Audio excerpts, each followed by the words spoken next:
நாங்கள் வந்து mini race car பண்ணணும்னு சொல்லி நினச்சோம். அந்த இன்ஸ்பிரேஷன் வச்சு நாங்கள் வந்து வேறு கிளாஸ்லேருந்து வரோம்.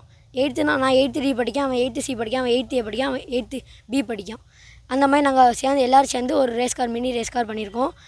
நாங்கள் எதுக்கு பண்ணியிருக்கோன்னா எங்களுக்கு ரொம்ப இன்ட்ரெஸ்ட் இருந்துச்சு. ரேசிங்கில் ட்ரிஃப்டிங்லலாம் ரொம்ப இன்ட்ரெஸ்ட் இருந்ததுனால நாங்கள் ரேஸ் கார் பண்ணோம். எங்கள் ரேஸ் கார் வந்து 3 வீலர் ரேஸ் கார். இது வந்து டோட்டலாக 400 kg தாங்கும். தாராளமாக 2 பேர் பயணிக்கலாம். இதில் மொத்த செலவு வந்து 25,000 ஆச்சு. செய்திகளை உடனுக்குடனும் துல்லியமாகவும் தெரிந்து கொள்ள சப்ஸ்கிரைப் பண்ணுங்க.